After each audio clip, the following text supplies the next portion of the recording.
Thank you, Senator Tocqueville. Senator Rosen, please. Well, thank you, Chairman. Chairman Reid, thank you.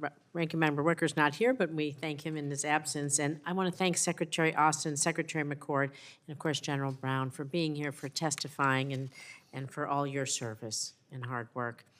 I want to start to talk a little bit about Israel and defending against Iran, because the October 7th terrorist attack on Israel must never be allowed to take place again. The U.S. security assistance to Israel must therefore continue unimpeded. But Israel's security has only become more complicated in recent weeks and months, as it not only works to defeat Hamas and free the hostages, but also faces frequent threats and attacks by Iran and its proxies like Hezbollah and, of course, so many others. So, Secretary Austin, beyond the House finally passing the Senate-passed supplemental security package, which I am fighting for, what more can be done to help Israel defend itself, including from what are reportedly imminent threats from Iran? We're doing a lot, Senator, and first of all, thanks for your support for the supplemental. And like you, I sincerely hope that we can get this across the goal line in the near future here. The chairman and I talk to our counterparts frequently and assess what additional things that we could be doing to help Israel, try to understand what their priorities are and their direction of travel is, and again, we do in those conversations talk about the necessity to protect civilians, as you would expect, and to provide humanitarian assistance. But we are doing everything we can to make sure that we get them what they need as quickly as possible.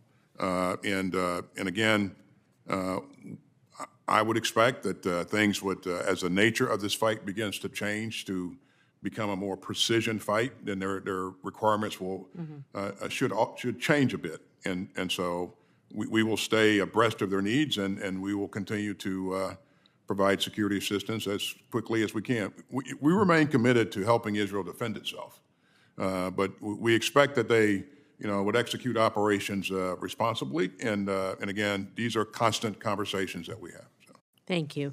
I want to move on to Secretary McCord and talk about remote bases and incentive pay. And of course, General Brown, you know about Creech Air Force Base, a little bit outside of Las Vegas, remote. But Secretary McCord, I want to ask you about this issue facing Nevada service members stationed at Creech Air Force Base and at Naval Air Station Fallon. And of course, everyone who's stationed at other rural or remote installations who have to commute many, many miles to get to the base from where they live.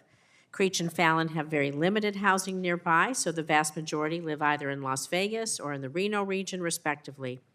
Each are both about an hour away. It's an even longer commute for Creech airmen who have to drop off their kids for childcare, utilize other services at Nellis Air Force Base, which is on the opposite end of town. So, Secretary McCord, given the long travel distances and, of course, the challenges that service members have to face when they travel these distances between their home and their duty station, is the department considering providing a stipend to alleviate the costs? And if not, how can Congress ensure that it does? We have a lot of challenges on a remote basis. This is just one.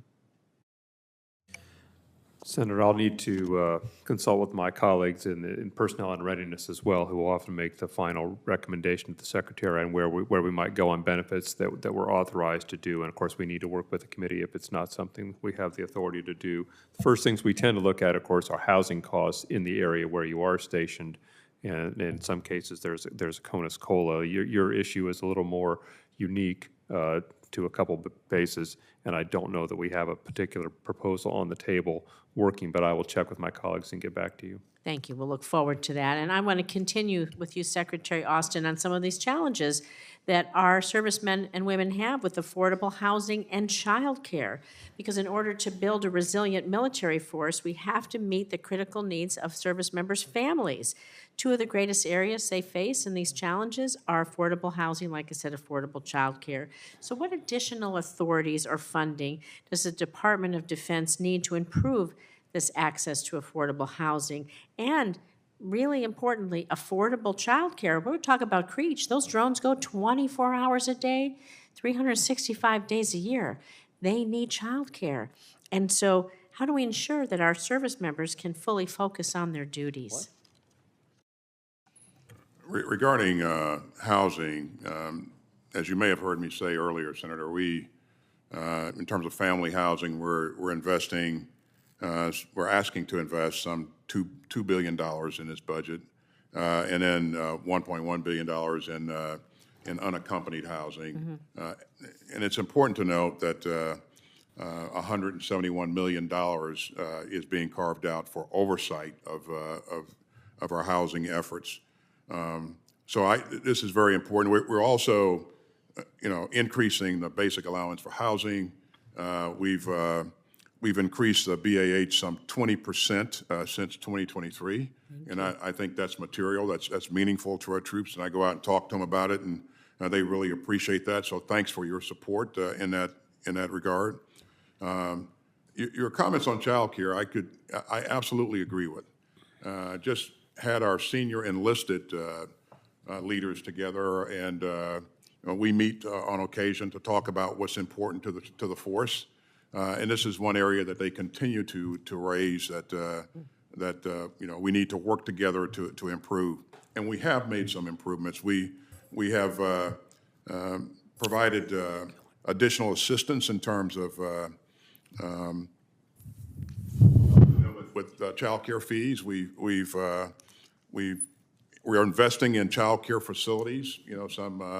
I think some $4 billion or so that we're asking for new child care facilities in the 25 budget, and also we're investing in the quality of the workforce.